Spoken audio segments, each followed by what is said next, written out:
This is a Fox News alert tonight. Governor Mitt Romney and President Obama sharing the stage at a New York City charity fundraiser. Just moments ago, they both spoke at the Alfred E. Smith Memorial Foundation dinner. Your kind hospitality here tonight gives me a chance to convey my deep and long-held respect for the Catholic Church, have special admiration for the Apostle St. Peter, to whom it is said, "Upon this rock I will build my church."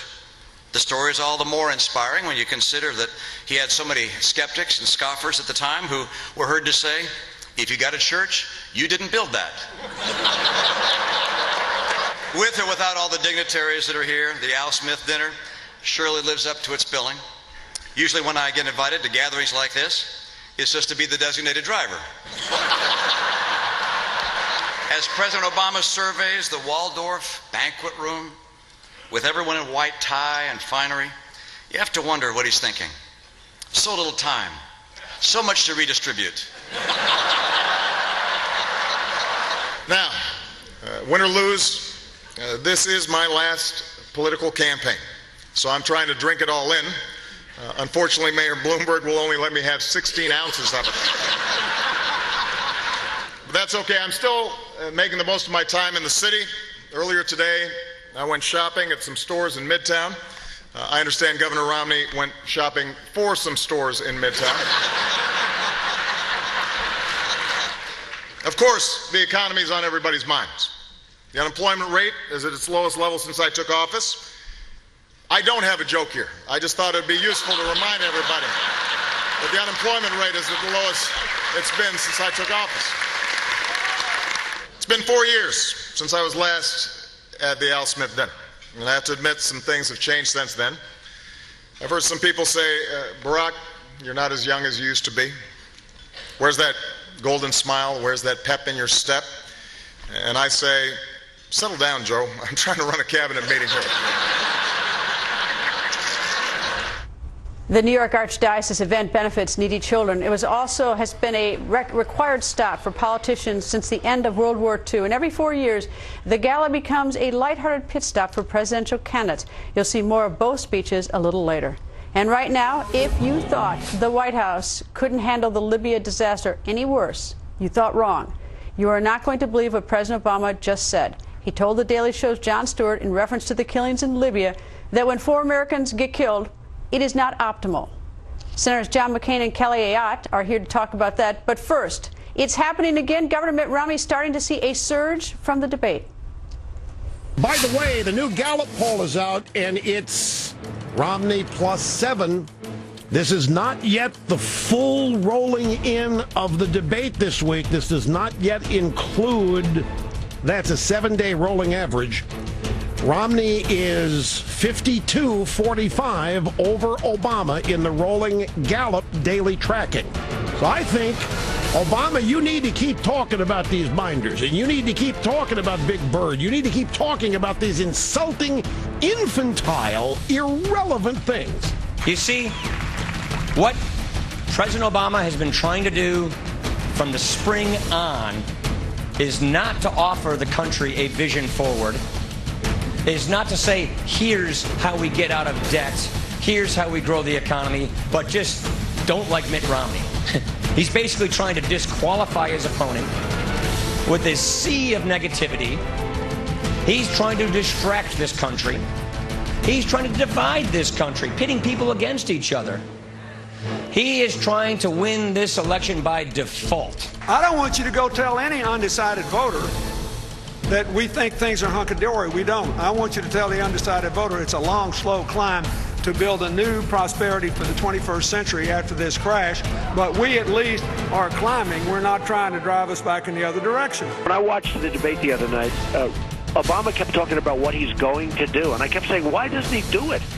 He doesn't do anything. He does things that are negative, like Obamacare. You say to yourself, he talks, but nothing happens, and the country is in a very, very bad state. I did not want to do this again.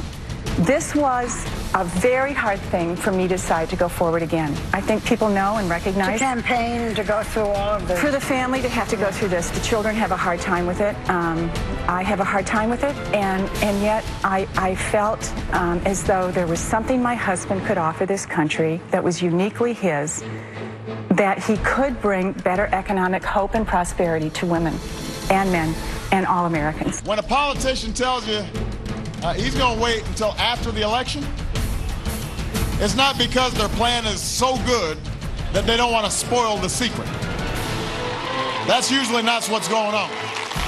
And in this case, just about everybody who's looked at his tax plan says he can't pay for it without blowing a hole in the deficit or raising your taxes, raising taxes on the middle class. Don't boo.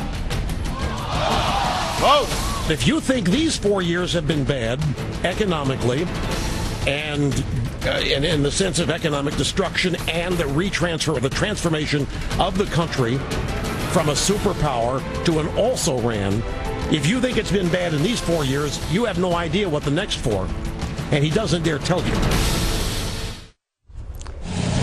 And tonight, Governor Romney's national lead is growing. According to the latest Gallup poll, Governor Romney now leading President Obama by 7 points, 52% to 45%. Now, these results are now factoring in voter opinion following the last debate. Dick Morris, author of the book Here Come the Black Helicopters, joins us. Dick, before we get to the Gallup poll, I want to ask you, we've just learned that the Orlando Sentinel is now endorsing Governor Mitt Romney. 4 years ago, they endorsed President Obama, and in a very comprehensive editorial, which I'm posting on Greta Wire, they have outlined why they no longer have confidence in President Obama. And of course, this is a swing state. How significant is that endorsement, or isn't it? Well, I don't think newspaper endorsements mean much of anything anymore, but that is a very leftist newspaper.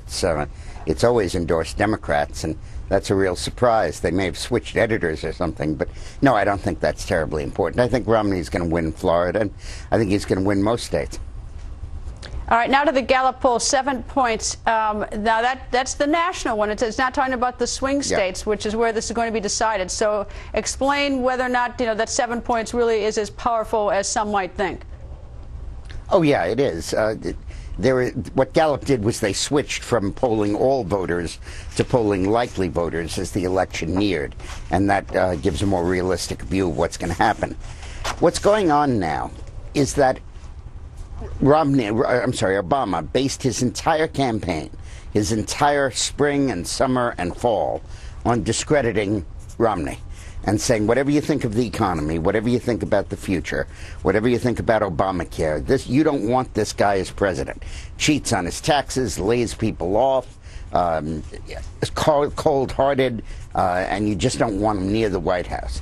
And for a long time, the voters in the swing states bought that because it was pounded into them in paid advertising, hundreds of millions of dollars.